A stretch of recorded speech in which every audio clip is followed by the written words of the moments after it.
Semnol kake mofaseda.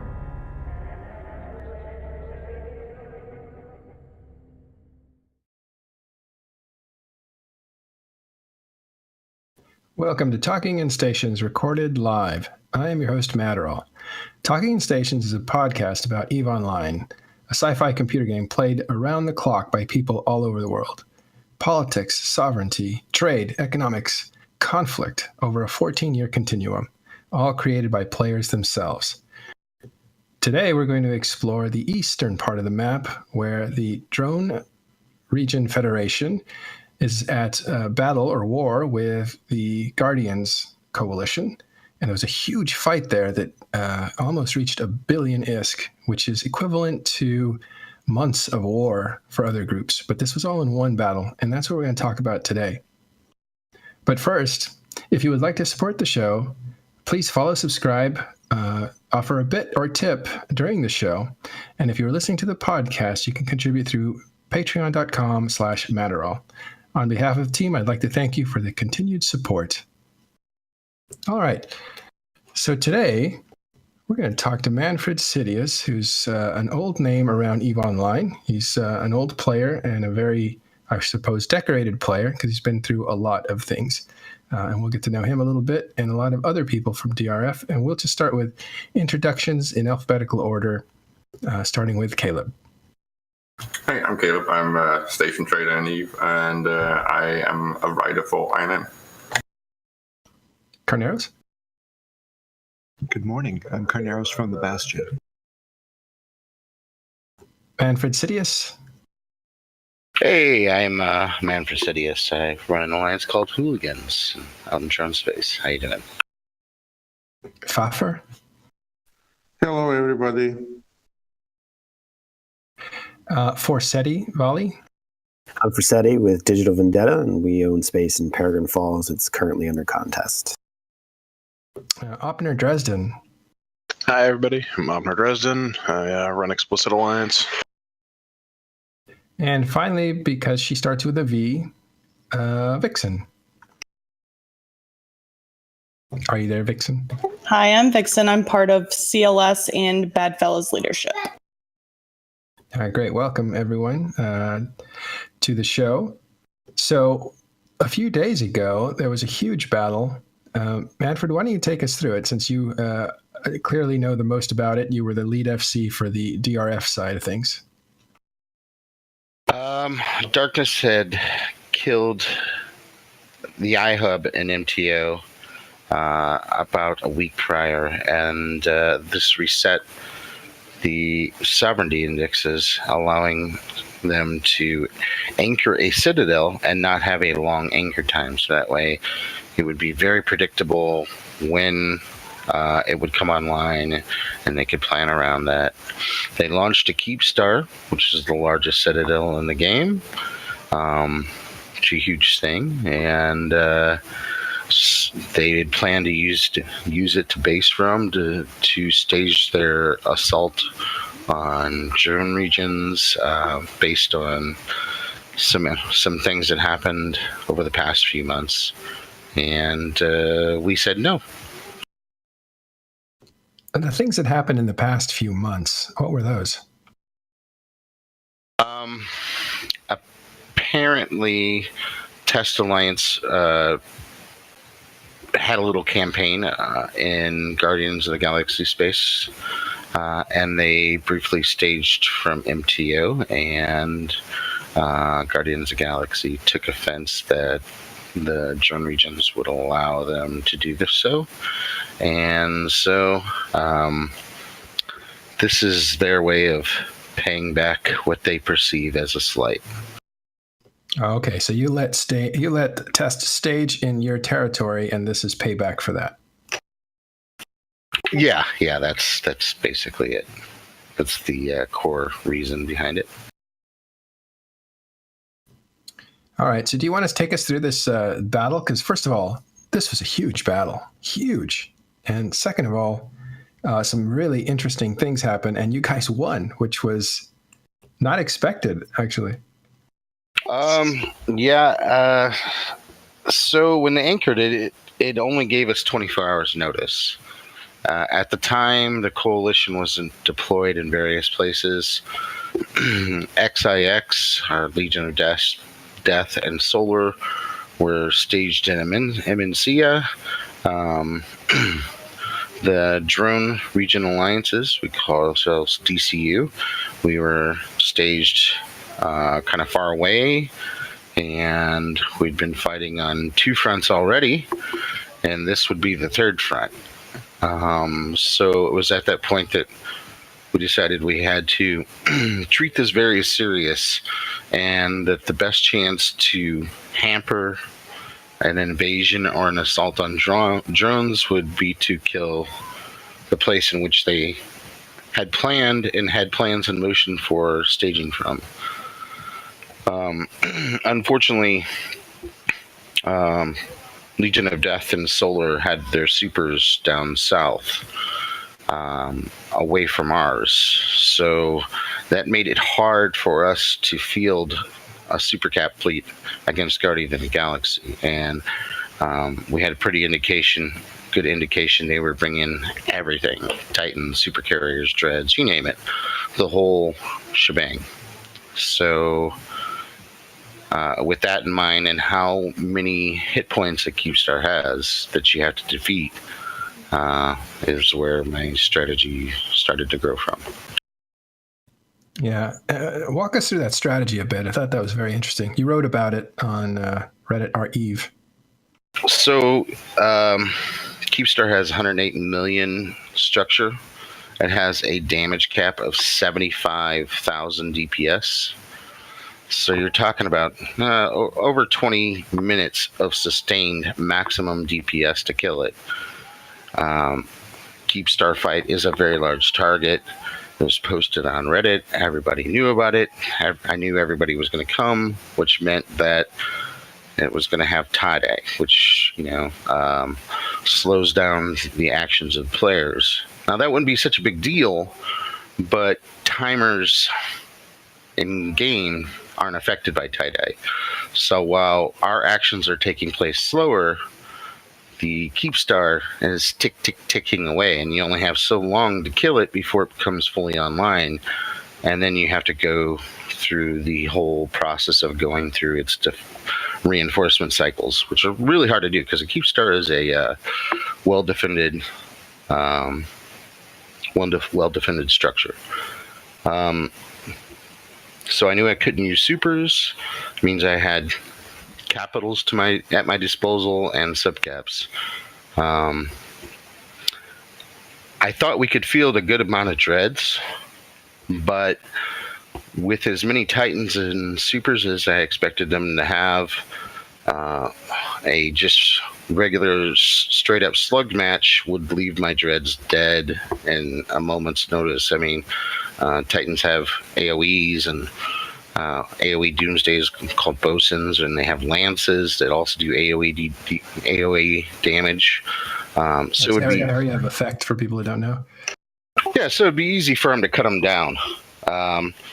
So with the sheer size of the Keepstar and the fact that they wouldn't want to split their super carriers and Titans, they'd want to keep them together, I decided that the best tactic would be to split our Dread forces up and place them all over the Keepstar. That way they would have to move in between packs of them, or to attack them, they would have to move their fighters in between and their fleets in between. And with tie-dye, it's really painful to do things like that when you have to move large distances in tie-dye. It's just really hard. And when you do move large distances and you have to warp and things like that in tie-dye, it exposes you to so many different risks. And so it was basically the principle behind the strategy that I chose. So we decided that we would, like I said, drop our dreadnoughts in 5 to 10 man packs all over the Keepstar, and then slowly trickle them in over the course of the fight to maintain damage gap. Oh, and did it work out the way you wanted it to? Not exactly. Our CTA was posted for 0800. The Citadel came online at 10:30. 10:30. I think 10:24 to be exact. Something like that. Or 10:34. Anyway, Guardians of the Galaxy, they hadn't planned to form up until 0900. So my thought is to get allies and my fleet into system before they could get there. Blockade their entrance in. It's a regional gate. So they're coming from Venal, which is a region kind of considered to be the north. Whereas MTO, the system the battle took place in, is in Paragon Falls, which is considered to be the east. It's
and tactics I could think of.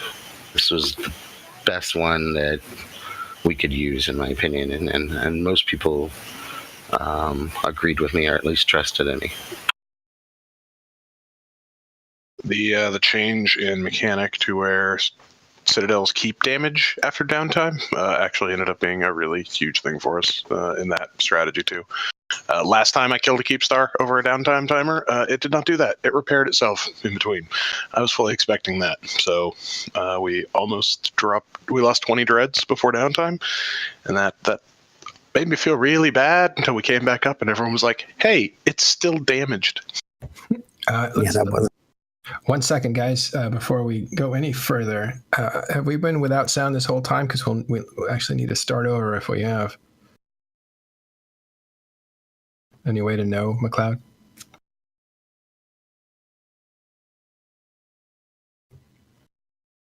Okay, just a small interruption. Okay, so we'll continue with the show. Sorry, I think I interrupted Forsetti. Is that? Oh, no, just saying it was a really nice surprise. Hopner's absolutely correct. Everybody was excited the fact that the damage was still there when we came back on. I had no idea that worked. Wow. Good Yeah, job. We didn't either, because we were legitimately planning on, all right, we just got to get it past downtime, because obviously there's no way there was a mathematical possibility that we could have killed the Keepstar before downtime. That would have required 0% tie-dye and us to apply maximum damage for the entirety of the cap in under 5 minutes. We did get in under 5 minutes, but obviously there was tie-dye. A lot of tie-dye. So one of the things that was kind of brave, well, not kind of, it was brave, was that when they crossed that giant light year distance with their super capital fleet, that was their way out as well. So they had a gate out. There's no way they could just jump out because they were in enemy territory trying to put up a forward operating base that you guys denied them. And now they had a bunch of supers on the field that they needed to get out. Well, to be fair, they didn't plan taking them out that day. They planned on docking them in the Keepstar that they came there to defend. And had I been in their position with what they had to bring to bear, it's reasonable to think that they would have been successful, or at least had a very good chance to be. But so they should have won that fight. I mean, all I can say is a lot of people put in a lot of effort making sure that we had the ships and the things that we needed. And then people like Forseti and Vixen and Opner and Faffer did amazing, amazing things to make sure that we got it done. There was no, we're going to go in and see how we do. It was, we're going to go in, we're going to throw everything we have at this thing, and we're either going to kill it or we're going to fail, but there is no half measures here. Yeah, we went all the way. I'd almost liken it to like Custer's Last Stand. You know what I mean? They had the superiority, but we just kept coming, and we weren't going to give up until it was down. Yeah, obviously they planned to stay in that system, and they were confident that their supers would be safe to travel at all through a very dangerous area of staging of NC. and Pandemic Legion supers. And to their credit, they used their supers in their prime zone. And I think that their supers should be happy for two reasons. They had really good experience and practice shooting in such tie-dye, which is not so common in Australian time zone for them. And I'm happy for these pilots because I think they will need this experience in the upcoming times. However, they showed that they're still, let's say, far cry from Pandemic Legion or NC. Level, but they are much better than Goons. I just want to throw that in there, right? Yeah, because, Goons don't use supers in such manner. And I think that Guardians of the Galaxy supers should be super happy that they went out live of this. And I've noticed that you guys give them a lot of credit.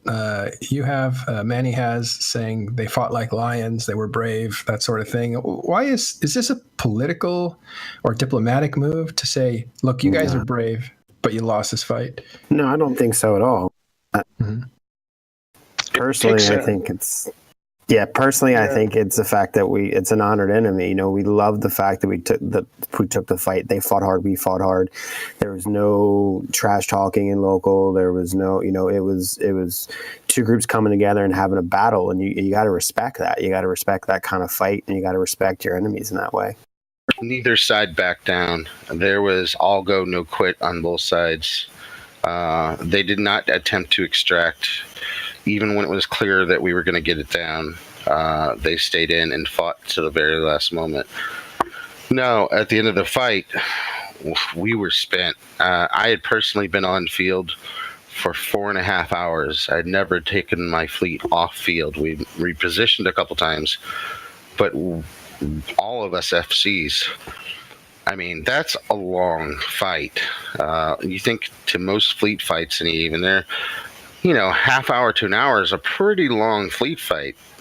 To be fighting, calling primaries, positioning your fleet, guys shooting, so on and so forth for 4.5 hours straight. Yeah. Not counting the hours and hours of preparation before the actual fight happened. We were taxed. Yeah, it's sure. you only get these fights maybe once, twice a year, like all across Eve, and you only get to participate in them once, maybe every couple of years. So we had that chance. Sort took a huge gamble. He did something incredibly ballsy and really historic in dropping a keep star on somebody else's porch. That you got to respect that. Like, people talk a lot about GigX and how awesome it was that he'd always take the fight, and he did all this and he created content. Well, Sort went a step above that and did something really huge and gambled on it and brought everything to it, and we had a great fight. Yeah, it was a lot of fun. I mean, all of my guys were incredibly excited. Not one person, was upset about losses. It was, everybody was excited and happy to be part of it. We all loved it. And I think the other thing that could be stated is that none of the people in drones really has any bad bloods towards Guardians of the Galaxy. And I don't really think they have any bad blood against us. I think it's just more they wanted some content, and I think they were angry about test staging from that system. I mean, that's the system that they chose to make their statement in, and it's pretty clear they were unhappy about it. So I get it, but yeah, everybody had really good camaraderie, and I mean, I respect the heck out of what they did and how hard they fought, and given the strategy we used and how hard we planned to fight,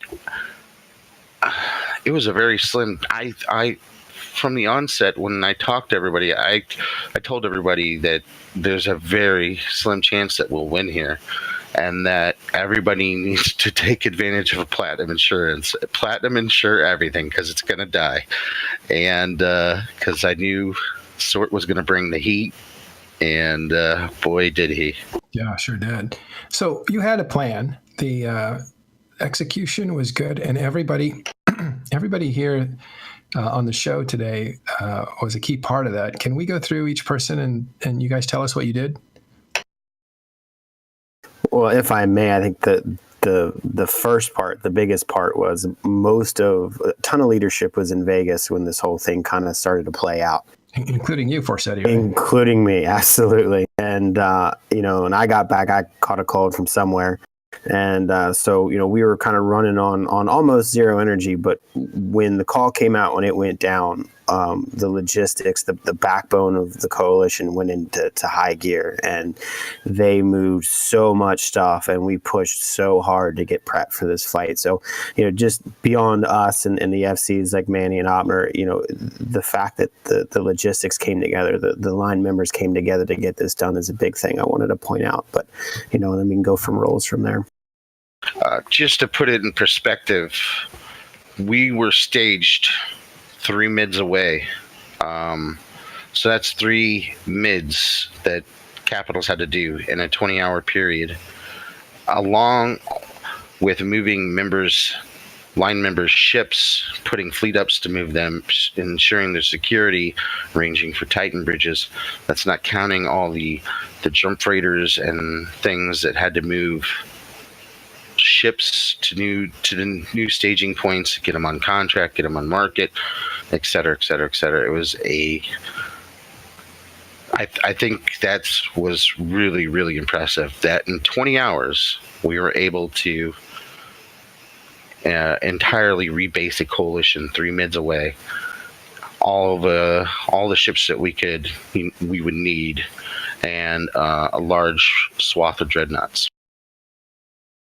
Yeah, that's a huge mobilization. It really was. It was.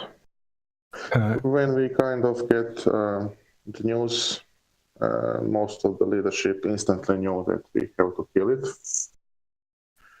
And Manny went to theorycraft this battle, and he made his calculations in his head, I'm sure, in a few seconds.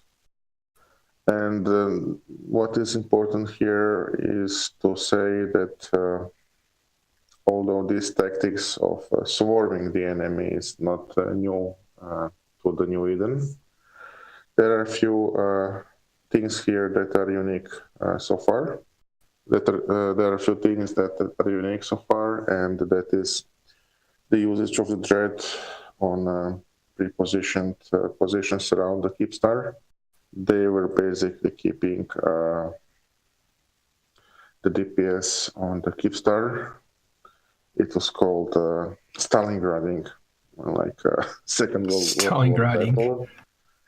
Yeah, there were several similar Keepstar kills by CVA, and even goons used, let's say, frigates to kill that NPC thing from the Blood Riders. But this is, let's say, kind of variation on the team, but with dreads that are around and they are intentionally sacrificed and insured, so that pilots are getting their ISK back, while these main subcap fleets are then free to engage the fighters, to shoot the Keepstar also, or to deal with some subcapitals around and maybe maneuver a bit. This may appear costly to some people, but if you calculate the insurance on the dreads, and if you have dread caches like we do, then it's no big deal and it's a big fun, provided that people understand what they are doing. Yeah, because that kill mail, I mean, those are huge numbers, almost 1 trillion in one fight alone. Half, it was basically 50-50, but they had a loss of a Keepstar, which means you lost a lot more ships than they did, since it was a larger percentage of your losses on the kill mail. But most of that was insured, so you don't actually lose that much money. So with regarding this kill mail, it's not entirely accurate, of course, because the technology is not on par with events. They show huge losses for, let's say, DRF, but when I did calculations, it was about 50-50. The Keepstar costs a bit less than 300 billion. It's, let's say, between 175 to 200. And our dreads, let's say, costed half because of insurance. We killed a lot of fighters or even salvaged them after the battle. And they lost, I think, 2 or 3 Nixes during this event and in the aftermath. So it's kind of roughly 50-50 in the kill mail. Actually, it was 50-50 at the end of the fight when they extracted. Once you take in all of the straggler losses from the Hell Camp on MTO the next day, we were up, I think, about 80 or 90 bill. Yeah, Okay. I think the hardest part of the fight was is they were free to engage us as they wanted, where we had to engage the Keepstar and only engage them as a secondary objective. And when we were talking about the dreads and everything, in the battle report, I didn't name him because he wasn't around for me to ask his permission, but the guy that ran the caps for the English groups and English-speaking groups in drones is Opner. And man, I can't tell you how clutch he was. Every time I needed to know if we're at damage cap, he'd always let me know how far he thought we were off cap. He'd let me know when the next wave of dreads were coming in, and he just kept gathering them up, kept getting them in the fleet, kept getting Sinos, kept getting them dropped in. It was insane. So we're talking about people's roles in this battle, and so we have Opner and Vixen to do. So Opner, you were an FC, clearly. Yes, I handled the caps and making sure they got on the right spot on field. There were a ton of other people handling Sinos and getting people gathered. NCC especially did a lot. Vixen did a lot. There were a ton of people. We actually found a new problem with capital usage in this style. Fatigue becomes an actual legitimate issue. We had dudes who came back so many times they were people maxed. Fatigue, though, right? You're talking about actual people fatigue. No. I'm talking about Orange Timer. We have 20 tunes that literally were max cap by the end of the fight, and it started at 0.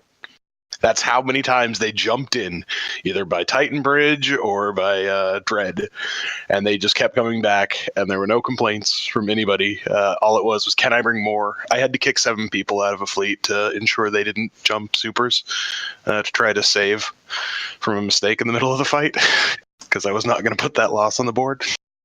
That's wild. So people were reshipping so much and jumping back in that their fatigue started getting away.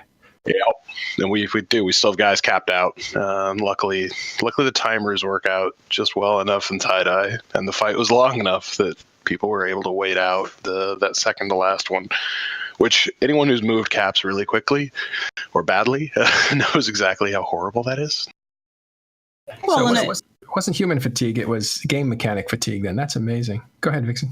Well, and it wasn't even just the capitals. We were seeding stuff as the fight was going on for the subcaps and getting people reshipped into subcaps and getting them bridged back over. So yeah, you were part of the logistics effort behind the operation. We were basically, Faffer had said, more ships, do it, don't ask questions. We grabbed ships, got them over there, got them seated, got people into them, and got them bridged back over and right back into the fight. It was amazing, amazing teamwork. All right, so you're like the pit crew of a race car team, right? I wouldn't say pit crew, we just work well together. Sorry if that's insulting, I didn't mean it. No. I get what you're trying to say, but yeah, I mean, everybody had to put in maximum effort to make this actually possible, and everybody did without complaint and with exceptional swiftness. They made sure that we were able to stay in the fight. People reshipped multiple times and just stayed in the fight. Anything they could do. I mean, we were throwing beer cans and rocks at it at the end of it. You know what I mean? The tie-dye allowed us to do things like gating dreads from the Spire and Cobalt Edge. People went and grabbed spares. We depleted the entire market in the middle of the fight. We do have caches, but at the same time, they're spread out. So it's not as if we could get a lot of stuff to a singular point, and we had already been trying to restage some stuff to do other things, because ER and Mencia and Innsmother and all of that are always things of prominent for us right now. So this was all a little shocking. The intrigue stuff and the Reddit, the Eve News stuff, all of that. We did not expect this fight to happen this way. 24 hours before the Keepstar got dropped. So, and Faffer was there saying, at all costs, throw everything at this. Well, I think we were all saying it. I mean, I think every single person in the coalition was like, "Yeah, this can't stand. We can't do this. We have to take it down." And I think that was the attitude from the highest leadership down to the newest line member. I mean, I literally had a corporation that joined us the day before, and they were out on that fleet for the entirety of that fleet shooting at that Keepstar. So it's everybody. Everybody was committed to it. So you guys brought all the things and all the people. That's cool. Yeah, in such things, there is always a team. There is an FC team, then there is a team that helps FCs, there are logisticians, and sometimes there are political officers. Like this time, like in Stalingrad, the Russians had these NKVD guys who were pushing people to charge, and this time I was NKVD guy with a machine gun behind, shooting people to go to the front. Yeah, I don't know about you guys, but I love that kind of fight, to see so many different facets to it. The reinforcement facets aren't in every fight. Sometimes FCs will fight till they have no guys because their home station where they got potted to is too far away, but this was your home turf, so you could constantly reship. And that's just those facets of a multi-dimensional fight like that, of logistics, of people reshipping and getting back into the fight, and everybody throwing everything they have into it. And then coming out with a victory that really, it looked pretty dark for you because they planted a Keepstar and they brought their super capitals, which is considerable for darkness. I didn't think you guys were going to win, but you pulled it out. Well, we did the math, and we knew that we had resources to do this. If we can help people to do that, and we are very happy that our people responded like in the way they did. this is really a great spirit from them. And it's really interesting that we showed that Guardians of the Galaxy cannot protect Keepstar in their prime time. Not the online in Keepstar, of course. Not alone, not without PenFem or NCDOT, who would definitely come to help them if they were really attacked in their home space. And it was really, really great experience for everybody. Yeah. Of course, this is also a sign of things to come. I'm sure that many people are aware of game changes, the new alpha clones. And this, let's say, tactics is a sign of things to come regarding citadels, because if I'm sure that we can do another talking in stations, maybe. Sure, on mechanic changes. We'll cover this stuff. On mechanic, yeah, because it's very interesting, and I hope actually that we will be able to demonstrate some more variations of killing a Keepstar. We have now kind of prepared for that. We are bringing more ships, and New Eden will see phase of things to come. Yeah. As examples in the Dragonlance. We'll talk more about mechanic changes coming up in the second part of the show.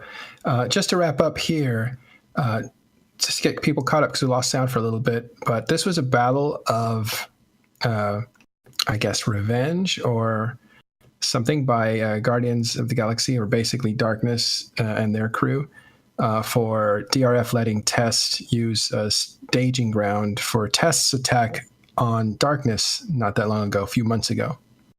That was the motivation. Such things are always complex. There is more than one dimension.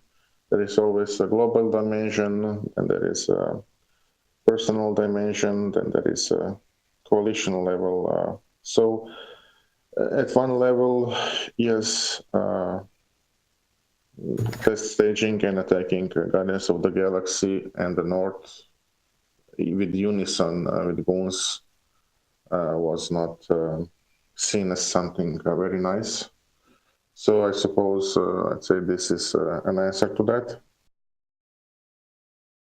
Yeah. So there are other dimensions to that. Guardians of the Galaxy may be bored a bit, so they have something to do now. You have to keep your guys active. Yeah, and of course there is this, let's say, Blue Donut politics that I don't want to go into this too much. Oh, that's the juicy stuff. Yeah, juicy stuff. So, like, yeah, there is a thing that the DRF now is at war with the Triumvirate.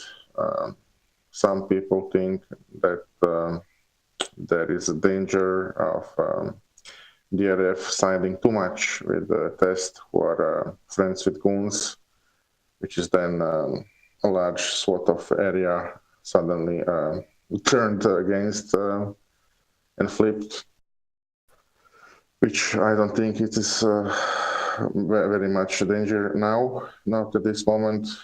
And of course, Guardians of the Galaxy doesn't want Triumvirate expelled much, because they are afraid that Triumvirate would move near them, so they are also helping Triumvirate a bit. So it's kind of a mishmash of everything, but at the end of the day, there is order in the universe, and even, let's say, it may appear that this order has been kind of changed. It has not changed, and it's Eve and business as usual. And Vixen, when things matter like this, people take the day off to fight in battles that go on for hours. I know I did. It was one of those things. I even told my boss the day beforehand, look, I'm not going to be here. Spaceships is more important tomorrow, and I'll see you the next day. But I mean, it's not an everyday battle, and you know, a lot of us play this game not because it's a second job, but because it's fun, and this is fun for me. So I wanted to be here, and I wanted to be a part of this. So nearly $1 trillion ISK lost on when everything was combined. Was this one of the bigger battles you've been in? One of them, yes. Let's be real. The last time I was in a fleet battle that went 4.5 hours of solid combat was the Battle of BTAC-R. And that was another one where I didn't tell my boss that I'm taking a day off to do spaceships. It's more important. I had actually showed up for work, and my boss said, no, stop. You go home. Try not to get your Titan blown up. But if it does, email us. Now that's a good boss. Amen. Well, he does work for a video game company. Well, there you go. That works. I understand. I own my own business, so I just looked at the girlfriend and said, you need to go open for me tomorrow. I have to be here. And I was sick as a dog. I was sick the entire fight. I was actually happy that Manny had me headshot off the field to go pick up reinforcements because it gave me a second to we didn't bring that collect up. myself. Tell us about that. What happened there? Well, we had a bunch of reinforcements that were sitting in staging that needed to get fleeted up and out, and we didn't have, with my name, I sit kind of right in the middle, so I hadn't been killed yet, and so we needed somebody to go back, so I offered to do it, but I couldn't get myself ejected from the ship, so much to the delight of my Alliance members, we had to lock me up and get me shot out of my ship and sent back to staging to pick up some reinforcements. I love that. So your own guys potted you back to your ships. Absolutely. And they were excited about it. You should have seen our Discord explode with excitement when they found out they could actually shoot me on the field. It was Manny made their day for that one. Who got the corpse?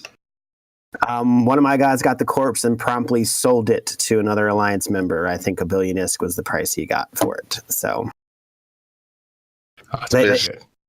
don't think about that too much. Yeah, I can tell you after that fight was over, I was just literally a bowl of pudding. I was just drained. I had to go just relax for a while and not do anything because that was pretty intense. You know, FCing at that level where you're coordinating between multiple fleets and you're tracking dreads and you're tracking hostile positions and you're tracking your own fleet's positions, making sure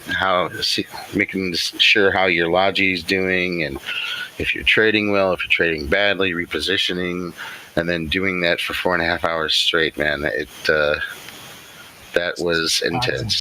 Manny was a machine, and everybody saw it. I mean, he definitely inspired the whole group to stay at it and keep doing what they were doing. Oh, that's the stuff you live for, though. I think, and in that battle report I wrote, I think that's the coolest thing about Eve is the nature of Eve, how you can do so many different things in these games, and there's all these different ships you can do and use in different ways, and they interact, and then you add in the complexity of structures and sovereignty and everything else. So for me, that's the most exciting thing. With this Keepstar. Killing a Keepstar by itself is hard enough. Killing a Keepstar defended by a fleet makes it even harder. Killing a Keepstar defended by super capitals and many subcapital fleets when you don't have the same thing to bring to bear at the time just adds another layer of complexity beyond, and then add in the fact that we were staged all over and so on and so forth. So I don't know, I think some of the coolest things I've ever got to do in Eve were all based on problems that needed to be solved and there was no answer to, and you just got to create a solution, so. I've only seen that kind of thing happen once so far since Citadels have arrived. And that was NC had super caps on a Keepstar, and it was killed by a couple of small fleets, actually. One from Providence and one from Goonswarm. I think that was Apple Pear that was FC for Goonswarm, and Shintan that was FCing for Pravi, and they actually picked off a Keepstar that was onlining. Oh, wow. But this was a full-scale battle with maybe more stuff committed. I think the other one was just NC kind of dropping their weight on the Keepstar. Yeah, well, that's the thing. This was a trailer-esque fight, if not for tie-dye. It's hard to see it that way when your computer's chunking along and everything's moving at 1/10 the speed it should be. But you had low-key fleets from Tri, you had the Gila fleet from NC Dot, you had the Super Cap group from Guardians of the Galaxy, you had us with our Abaddon fleet, you had XIX and a Macarial fleet, you had Test in Jackdaws and Serbs, you had FCON or a PFED in the same supporting comps, and everyone doing stuff, everyone coordinating, everyone being effective. Everyone who came to that fight on a side was coordinated and doing a thing and making sure that they were achieving a goal and were doing some function of that fight and making a difference in it. That's not something you get to do often in EVE, and I'm glad that this worked out. I think probably in the way, I'm sure Fozzie was sitting there gleefully watching the stream being like, yes, this is exactly what I wanted. Yeah. And he got it. Yeah. Coming right after EVE Vegas too. And that was corrected there by Condor Plays. The last time a Keepstar was taken out from under a Super Cap blob was in low sec, which changes things considerably. Yes, no bubbles. That would have actually made life a lot easier. Me and Manny had a big talk about how we were going to get our dreads on field in the first place. And between the two of us, I think we have about 3,000 bookmarks around that location in space. So we had options on where to get Sinos in. And for the beginning of the fight, we very carefully staged all of our dreads around, and we got them as far away as we could, but keeping them within range. Obviously, all the dreads we had on hand for that day were short range fit because they're designed for dread bombs. That was what we had, and that's what we brought and what we used. But by the end of the fight, my friends will tell you this, I was really annoyed because I did not actually get on the Keepstar kill, because by the end of the fight, I was left with a Travel Scepter, literally burning warp-ins. And I was telling guys to warp one at a time to my Travel Scepter so they could be in range of the Keepstar and as far away from the Super Blob as possible and spread out so the fighters had to continue to travel. Doing that in tie-dye was entertaining, but it worked. Our last 20 dreads lasted through 30% of the structure, so I'll take that as a win. Oh, it's amazing. There's a superhero with a cape, I'm telling you. Well, and our biggest enemy, I think, in the whole thing when it came to the actual game mechanics was the tie-dye, because towards the end of the fleet, instead of taking ships to staging to refit everybody, we just started jumping them directly into system. Well, if there's tie-dye, you can't use the multi-fit tool. The game won't let you. So we were fitting them all by hand. Oh, that's an interesting detail. Well, yeah, we learned lots of mechanics that night. Yeah. All while you were in the fire, which is great. Let's actually dial back a bit. That was an amazing battle. There's no question about it. Again, almost a trillion. A huge defense by you guys, and you defended successfully. And I wanted to get back a second to the FCing and how difficult it is to do it for that long, because if you look at a soccer game, that's what it's, I think, like to be an FC. I don't want to speak beyond my actual experience. But you don't see star soccer players sprinting the entire game. A lot of times they're jogging, and then they just reflex into action and create an amazing moment. And to have to reflex into action and create an amazing moment for 4 hours seems like a long, long time. Yeah, it really, really was. And like I said, we formed up 2.5 hours before the actual Keepstar came out, and then we had an FC meeting an hour previous to that just to go over who was doing what, so on and so forth, how we were going to handle coordination. And that was me and Opner were around a few hours before that, and so were some of the other FCs, just kind of looking over things, watching hostile movements, et cetera, et cetera, et cetera. So there was an incredible amount of time invested in that fight on the day of, not in counting everything leading up to it. Yeah. All right. Can we talk about the DRF and who are they, and give us some context as to who you guys are? Because Manfred Sidious, you've been around. I think you were in AAA, PL. Now you're kind of going back to your quiet roots, kind of like a farmer and just relaxing, but then you got drafted into this huge fight. So tell us about the DRF. I think Faffer or somebody else is probably better to tell you about the DRF. I mean, I can speak to myself a little bit, but I think Faffer or Opner, somebody's probably better. All right, we'll start with Faffer or Opner, and then we'll talk to Manny. Yeah, the DRF is, let's say, one of historical coalitions in EVE, and of course, it is still alive. And traditionally, it is holding east side of EVE, mainly Dragonlance and Galactic East. And recently, DRF became a mega coalition. It consists of Jemico coalition, which is led by Legion of Ixdat. They're the, let's say, prime members of DRF. We have Solar and Solar constellation of alliances, their renters. We have so-called drone control unit, which I'm leader of, and which Manfred belongs to. We are small alliances in Dragonlance. We do a lot of police work in different regions. We cooperate around, and then there is a new member of DRF. It's Phoenix Federation with FCON as a leading member. And their recent addition, so things are still, let's say, as they were.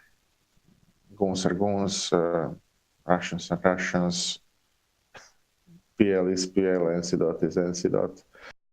What is maybe important to understand is that although DRF is seen predominantly as Russian, there are a lot of English speakers like DCU and now even Phoenix Federation, so I would say we are like 50-50 now. But we all like to joke how Dragonlance are Siberia, and That's pretty funny. how we live in Siberia. And it's cold and dark all the time. It's yeah, the desert. when we willing the Soviet anthem. I feel like I have to say it for DNS Black. They come into our desert and they think they're going to win and it's going to be glorious, and they walk in and they realize there's nothing here. It's just a bunch of dudes here who are going to kill us constantly. Yeah. What is also important to notice is the topology of EVE. Dragonlance are much different than the rest of the galaxy because the regions are clustered away from the NPC space and from the LOSEC, which makes it a bit secluded, ideal for certain type of activities, and also hard to conquer. You can get a foothold in let's say, entry systems, but as you enter, depending on your strength, we will give you an answer like this. We will meet head to head, or we can also give a Russian winter, which is tactics of letting people get inside, and then we murder zone them. And there has been many attackers on the Dragonlance, and only few have been successful. Manfred was one leader that conquered the Dragonland once, if I'm not mistaken, Manny. Well, he dead zoned Solar into I don't know what that region was. You remember that, Manny? In an ironic turn of fate, where Solar is now one of the great allies of the guys he helped conquer. Whoops, should I not have brought that up? Yeah, Outer Passage, R3PO, the Dead Zone. Corp name, Life in Jail. This is the great thing about the drone regions is that literally everybody here is either incredibly old in the game or incredibly young. I'm one of the few people right in the middle who kind of got to watch all of this rise up.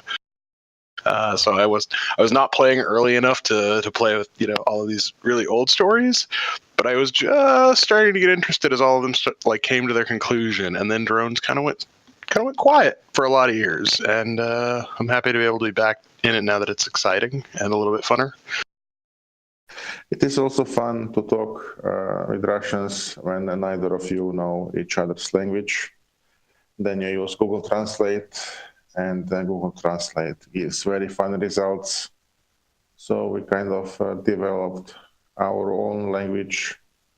It kind of consists even of mathematical expressions with sign as equal or plus or something. We use very simplistic English without even irregular verbs.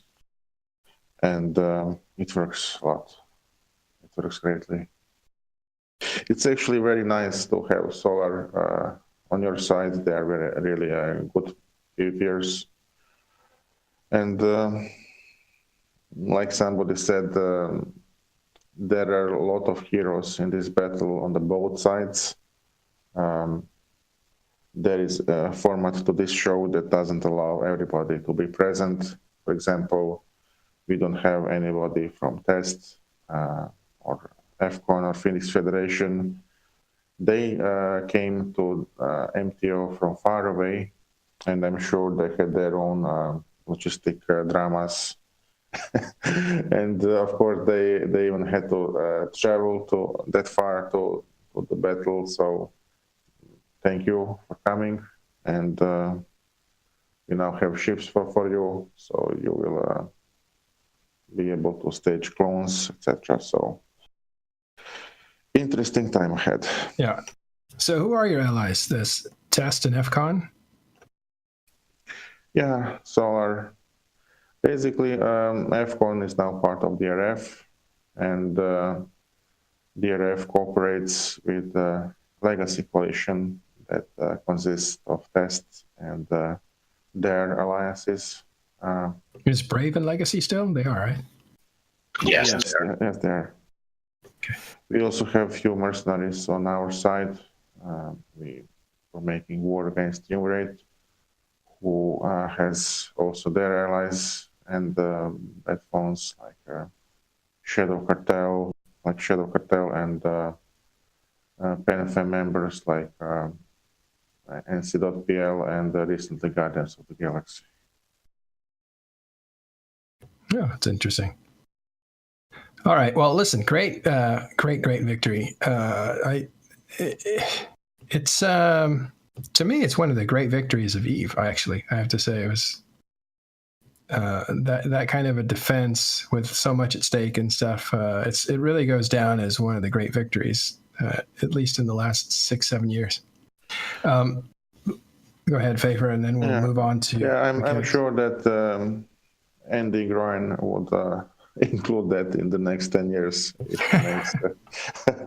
he makes a new book. It'll be in the next book. I know we were all honored to be a part of it, so it was a lot of fun. Especially for younger alliances like Digital Vendetta and some of the other ones. It's really awesome to be part of EVE history like that. Yeah, I wish you guys had done it before EVE Vegas. I would have included it in my hour-long talk on the last 5 years of warfare in EVE. That would have been a great way to finish, but it's okay. It's a good way to start the next 5 years, I guess. There you go. All right, a good finish. You can blame some diplomacy for that. I think it probably would have happened right during Vegas if some people hadn't yelled and hoopla, because Darkness tried to kill the MTO iHub twice. And the first one, they got down to 10% and then left after we were like, oh, well, I guess this means war. And they were like, oh, no, we're going to go home now. And we were like, this confuses the hell out of us, because they brought like a 150-man Loki fleet to go do it. Yeah. The whole thing confused us. The whole run up to the fight, like we just had no idea what was happening for like the corporate, like Digital Vendetta, and I know Explicit. We had no idea really what was coming down the pike. Yeah, and Darkness Executor, who was from I think Australia, Sort Dragon, was at EVE Vegas too. So But he was in transit during the first iHub timer. That was, or so the story goes. I no longer have any clue about what reality is because whatever. Communication's all messy right now. Communication's messy. Everyone sort pinged out that there was a lot of deception going on, and I have no idea what was going on our side. And everyone has a tinfoil hat on and a conspiracy theory about how things go. And generally, I know most of the things in the background of the Russian politics, so like I can piece it together. This one, I'm still confused. I'm just like, yeah, we're all confused. All we know is we had an awesome fight, and we're happy to keep fighting. And we appreciate Guardians for bringing it. We really do. All right, cool. Now, speaking of EVE Vegas, a lot of announcements were made. I'd like to bring the panel into this. They've been quiet this whole time. What were the things that and Manny, of course, and guests too. What do you guys think the big takeaways were from EVE Vegas? The structure timers. The structure timers. Yeah, alphas. That's huge. And then Alphas everywhere.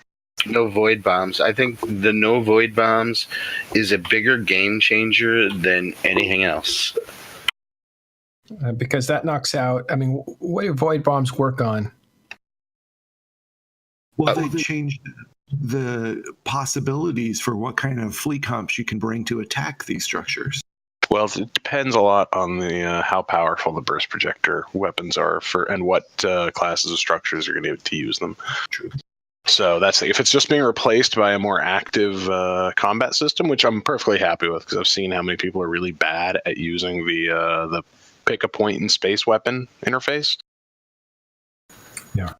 Well, it sounded like Fuzzy is very focused on trying to get more gameplay for the actual structure pilot, right? So making that a meaningful thing in the combat. Oh, yeah. Having somebody who actually knows what they're doing with it is going to be a complete game changer. And having FCs who know how to counter that play, because you're going to get warning. That's the big thing about the Void Bomb, is that you have legitimately no way to counter it other than telling a dude, if you're targeted by the Astor House, warp off. That is incredibly not compelling gameplay, right? And the whole initiative with the first time is going to be so interesting to see how many is actually going to stage to kind of poke at an enemy. So there's going to be a lot of activity on that front, I think. Well, correct me if I'm wrong, Manny, but the doctrine of Machariel's fighting structures has kind of been locked in because they're better able to fight off no capacitor, which is what void bombs take away. Am I mistaken there? Yeah, I mean, when you're dealing with void bombs, cap is a huge issue, and there's only two weapon systems that don't use cap: missiles and projectiles. And unfortunately, missiles are horrible in large fleet fights and tie-dye, so that leaves you with projectiles, and that's where it's kind of forced the meta to be what it is. Everybody's flying Machariels or some type of capless damage application system in order to fight these things. You can't really use drones because, well, point defense batteries, sentries can be bombed if they're clumped up. So yeah, your only real choices are capless weapon systems. And so with this change, it should open the meta back up to where you see a more diverse types of fleets and more exciting engagements instead of, they've got Lokis, or they've got Machariels. And I know that Matterall is kind of invested in the whole Machariel thing, and I think it's kind of interesting that CCP are turning so many knobs at once, right? So the new alpha thing, which means that the alphas are actually going to get access to the Machariels, then the drop rates on the Machariels, and now then turning down the knob on the necessity for Machariels to be part of Structurefy. So it's a lot of things happening all at once, and I think it's really interesting that they turn that many knobs.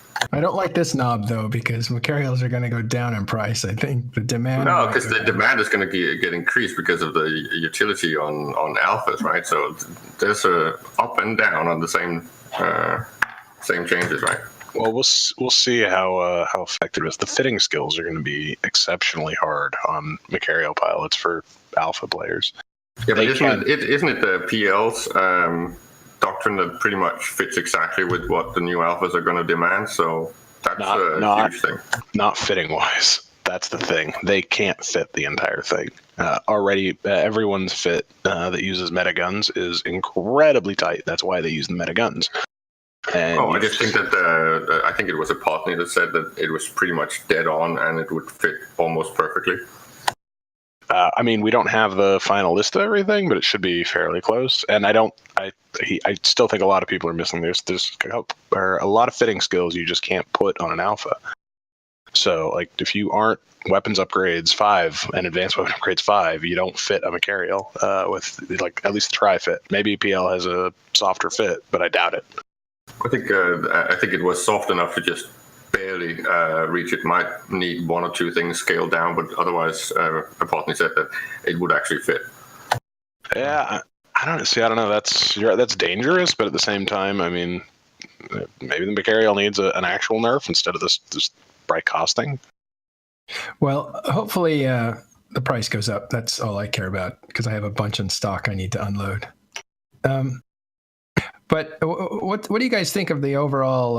Another big announcement coming out of there, besides the structures, which was a big deal for all of us who are involved in sovereignty warfare and structure bashing and stuff. But alphas are going to get a little more breathing room to be able to play more things. What do you guys think of all that? It's amazing. Yeah, I think it's a great first step towards what I would say is the end goal, which is that unless you're training, pretty much all access or utility access to play the game should be fairly free. That's what I'm hoping for, but this is a big first step, right? 20 million skill points, pretty good. Yeah, at first I didn't like it, but the more I think about it, I think it's really good marketing for CCP, because if you think about it, the more of your friends are playing a game, the more you want to play that game. Well, now the barrier for people to play the game and do meaningful things is there without the investment. So guys can take a stab at it, or they can log in and connect with old friends or make new friends, and then next thing you know, they turn into a subscriber. So I think it's really good. I think it's going to be fun to see what happens to to structures and to fleet battles when you have these legion of alphas come pouring in and that can just put out crazy amounts of damage and do things and don't require a sub and can be very casual and don't have to worry about subscriptions or any of that stuff. That's going to be pretty interesting to see what it does. I hope that they add the industrial side and the PvE side in the case of things like mining with barges, because that way it might actually also help disrupt the whole multi-account player style, and that could actually make it even easier on the casual player and bring up the PCU. So I think CCP are definitely doing something that's going to benefit them on the long run. Carneros? Yeah, well, I'm a game dev in my daily life, just FYI. I don't know if you can see my shirt. And it is less expensive and easier to reacquire a former player and bring them to join the game than it is to go out and get a brand new player. And the change that they've just done here or they're about to do here with the alphas, is more aimed at returning players than it is at new players. So a new player coming in still can only train 5 million skill points for free.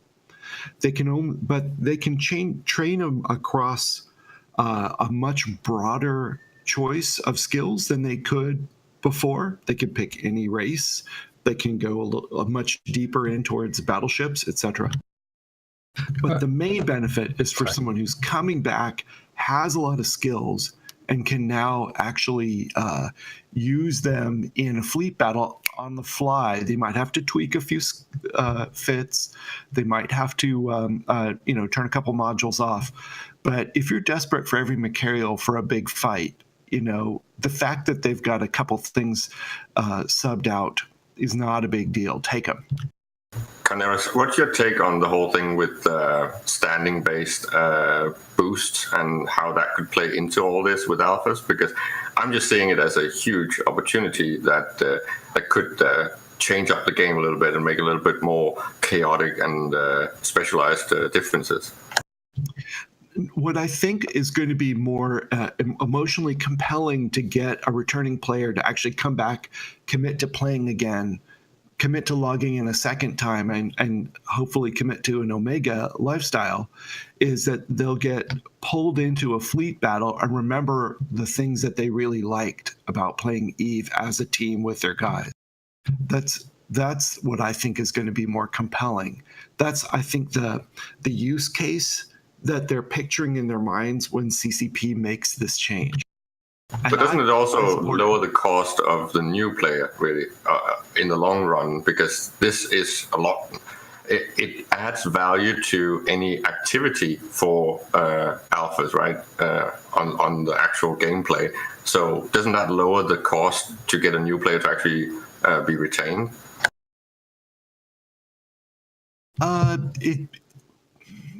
We could say yes, but let me point out for a second that an alpha player who comes in brand new, has never played before, spends no dollars anywhere in the game, but plays actively, is still adding value to the entire EVE ecosystem.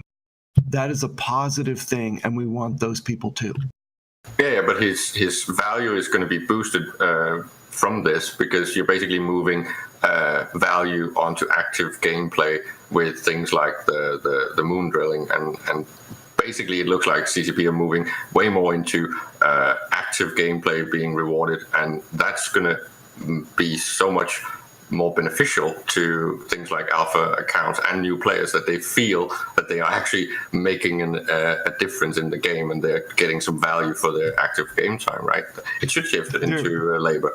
No. Their contribution to the economy is not that important. What's important is their contribution to the social network. If they logged in, never undocked, never did anything else, but were highly, highly social, and that would still create huge value for the rest of the community. Yeah, but the groups that are potentially less social or inclusive in pulling in alphas and new players, those groups might actually start feeling a strain, because now there's so much more value, not just in the meta social stuff, but also in the actual on-field game value, right? Go ahead and answer that, and then we'll break up the back and forth. I'm also interested to see if the larger numbers of players, not all of whom can be easily measured from the enemy's side, that might occasionally intimidate some of the smaller folks to think, okay, maybe the other side has more people than we think they do, because they'll see numbers and not know which ones are alphas, which ones are sort of alpha plus. I hate to say a term like that. Which ones are omegas? It muddies the waters a little bit, and it could affect the metagame going forward also. Mm-hmm.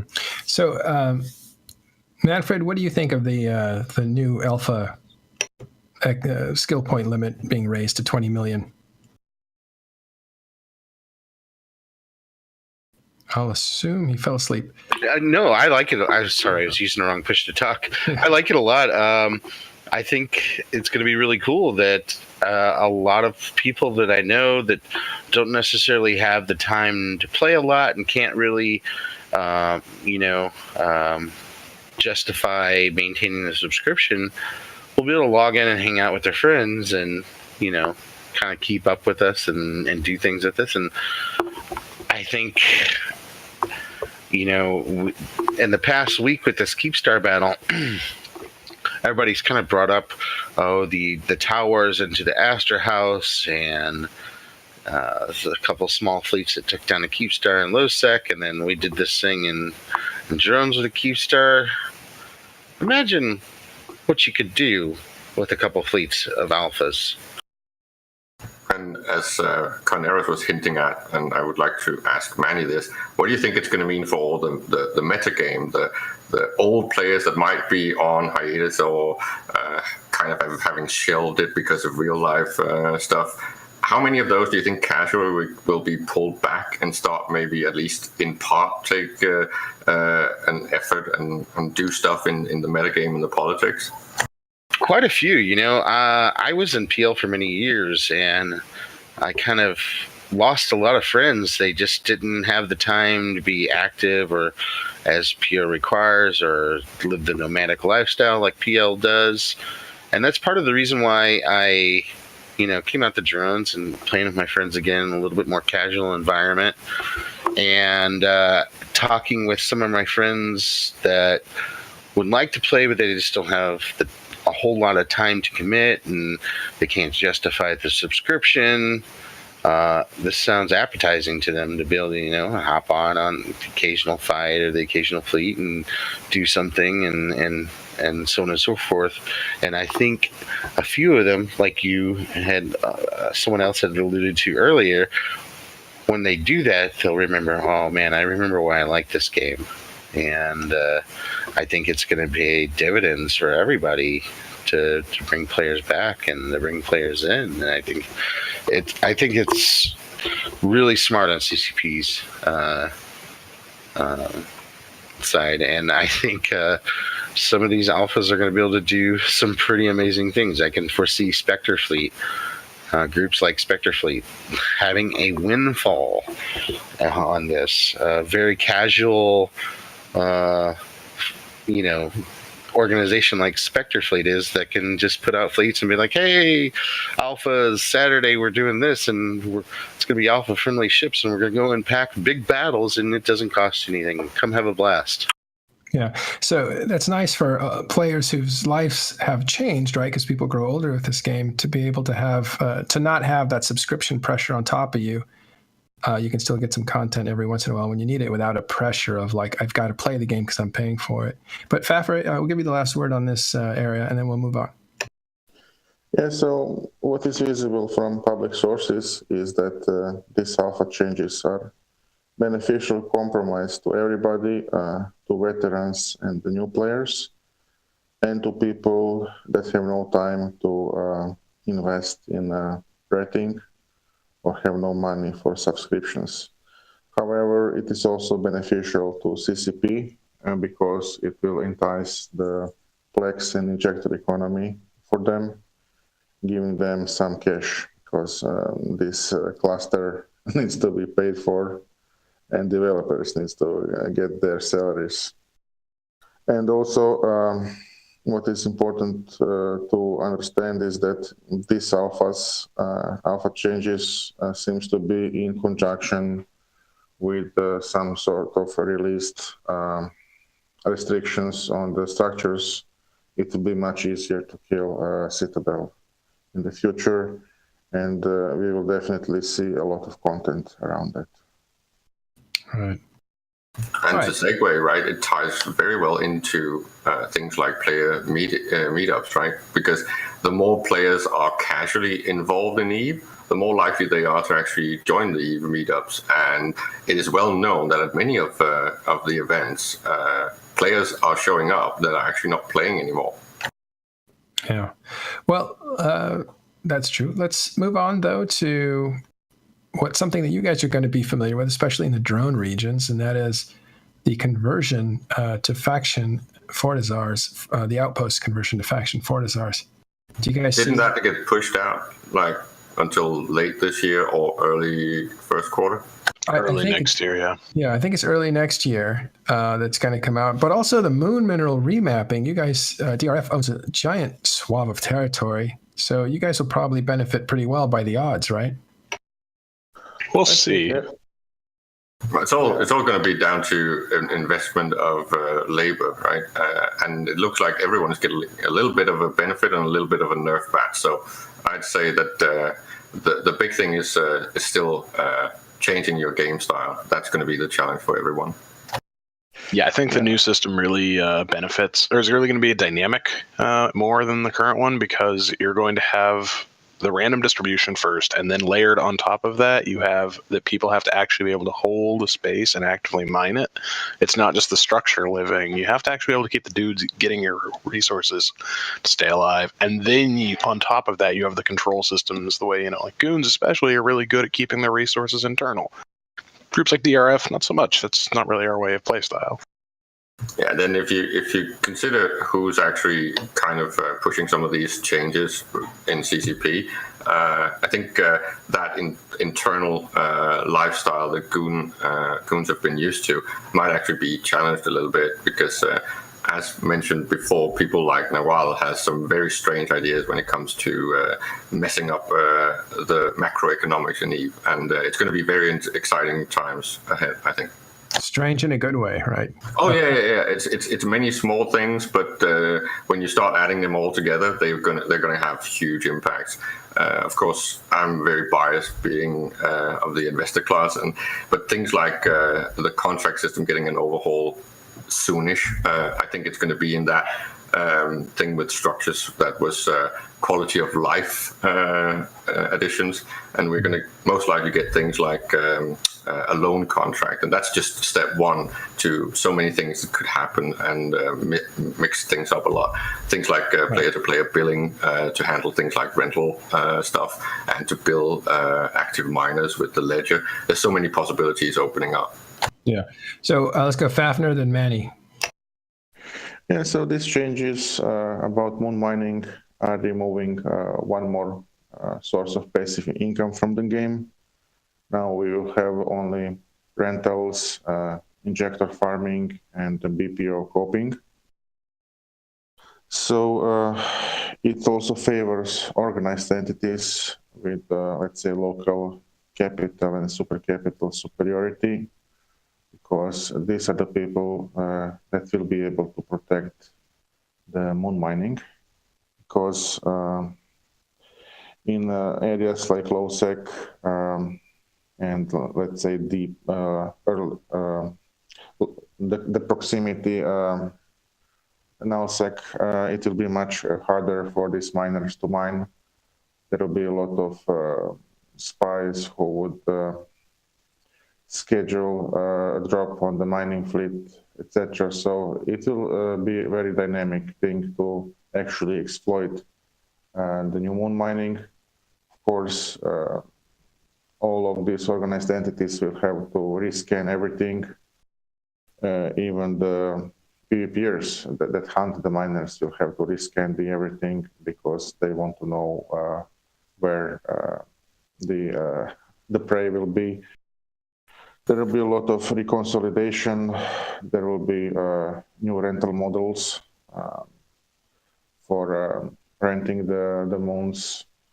And I really hope that CCP will do something for the low-sec, because the low-sec has been now destroyed almost, because a lot of these entities fled to null-sec entities. We have Waffles went to Pandemic Legion, we have Project Mayhem folded, Shadow Cartel, and Did He Say Jump. All of these null-sec entities are suddenly, how to say, in the open and left out of their income models.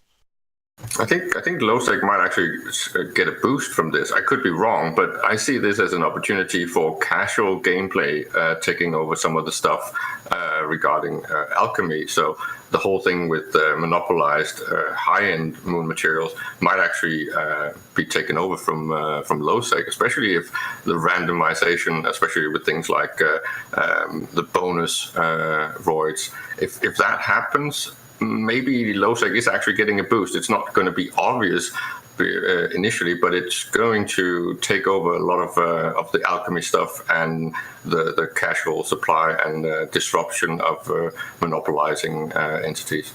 That's my suspicion. Before we go too far into low-sec, let's finish up with the moon stuff. Manny, do you have something?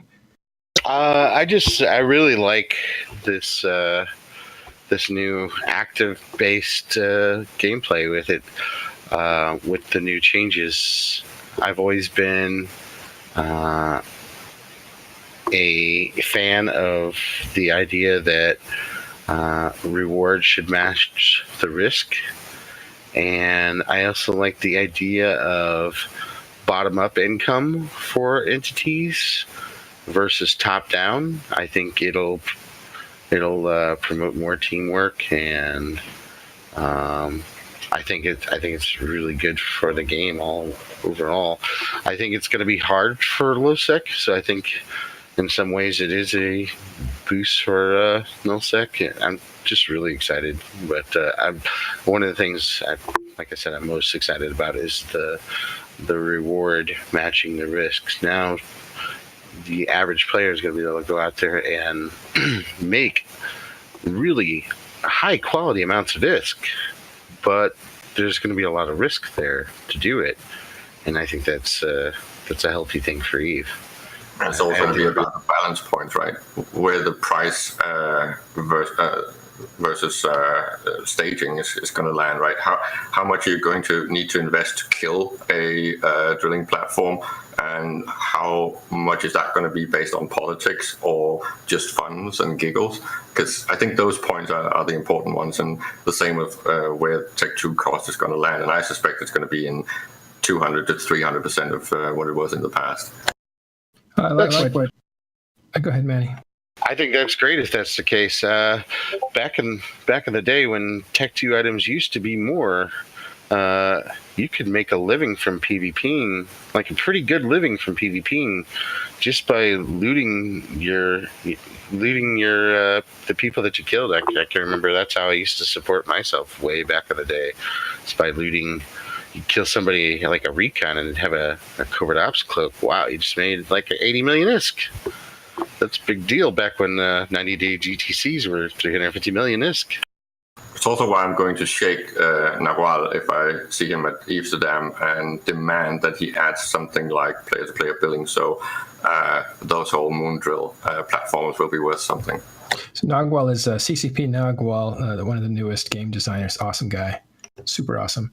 Because it's going to be so casual if you can see who's actually mined in your field, and then you send them a bill, and if they don't pay it, you just know that you put them on your bad list, and then you just eventually start aggressing against them.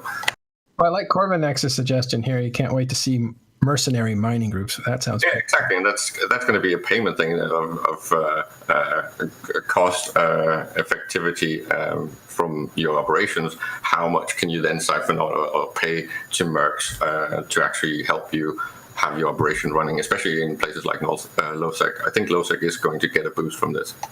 Vixen, did you want to say something about T2 production?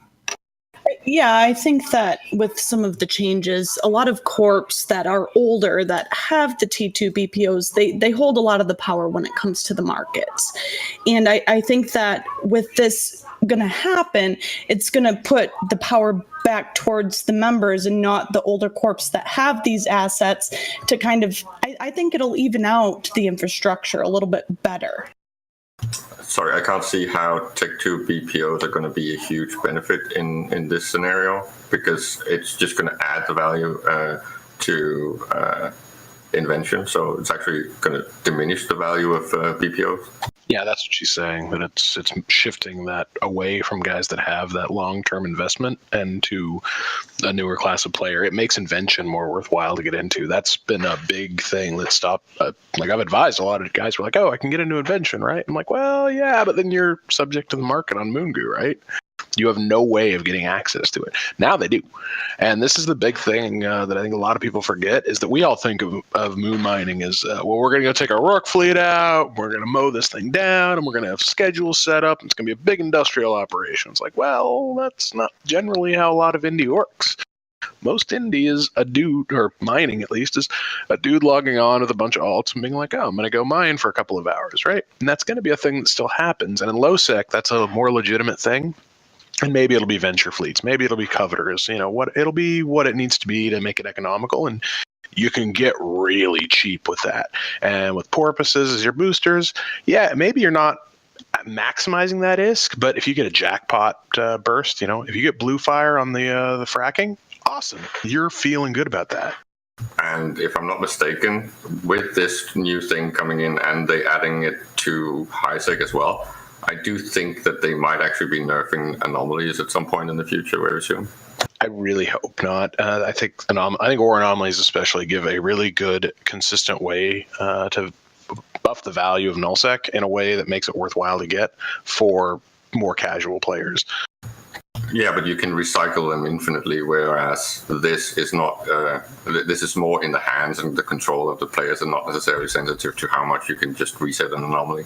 So if they did, they'd have to drastically up the numbers. Like this is.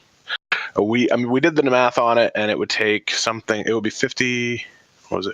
52 days of mining from the entirety of Goonswarm to do like one region worth of moons. But at the same time, you then have to stagger it out, and suddenly the barrier to entry from I want to log in and go mining to I find some place to mine becomes so exponentially higher that I think a lot of players who are coming onto the game to do something casual are just going to check out and be like, no, I'm going to go play pub.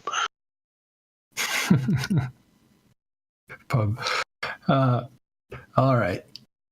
Did you guys want to tackle LowSec at all, or did we kind of deal with that?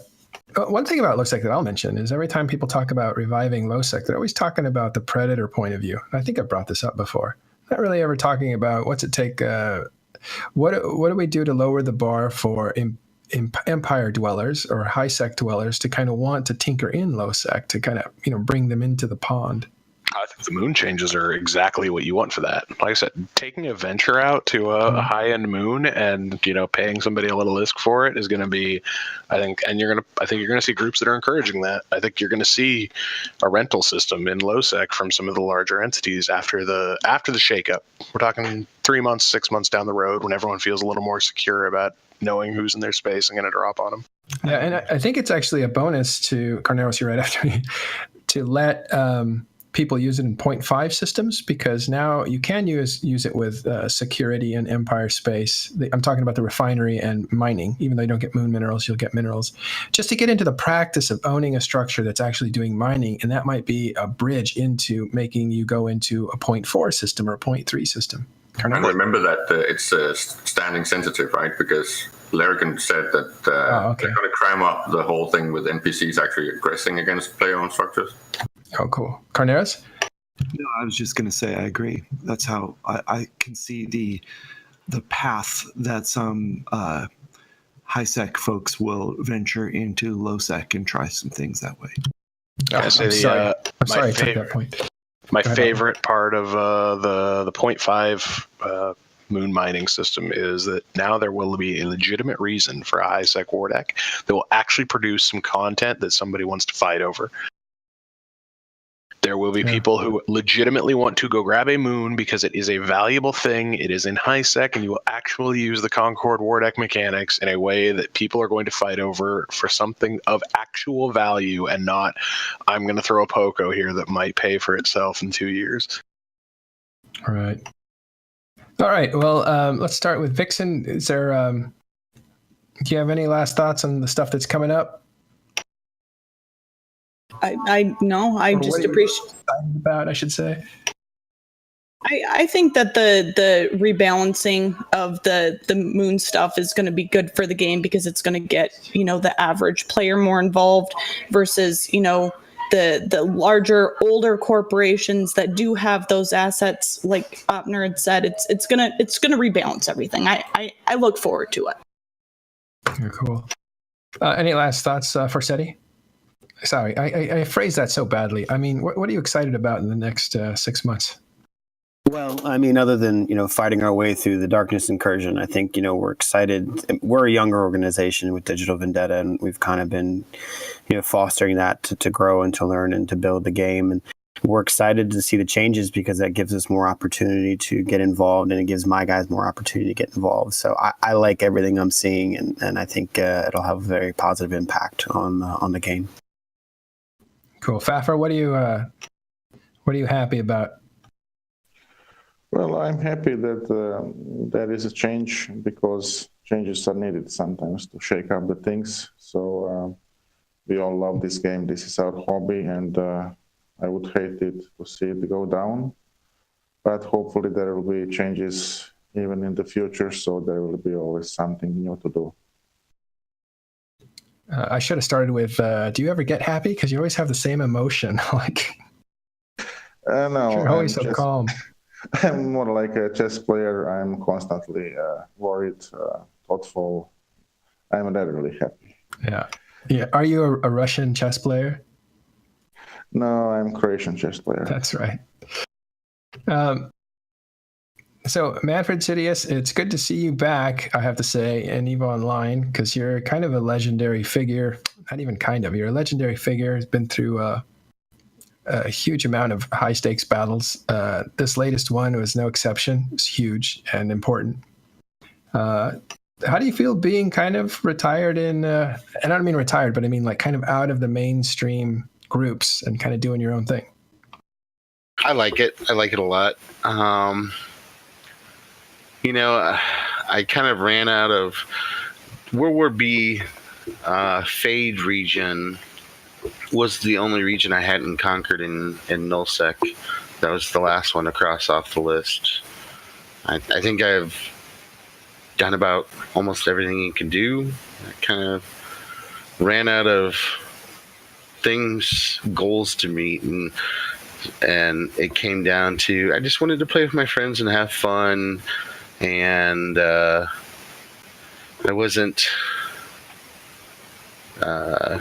wanting to be nomadic anymore. I have a strong belief of where CCP is heading towards. I think being able to survive where you're at and being able to produce where you're at and everything is going to be really important going forward. And that kind of takes me back to what it was like when I first came into nullsec a dozen years ago or more, 13 years ago, something like that. So that's really cool. And I'm excited for the game's headed. Yeah, and you're one of the master theory crafters. You come up with new ideas. You came up with slow cats, which were really invincible.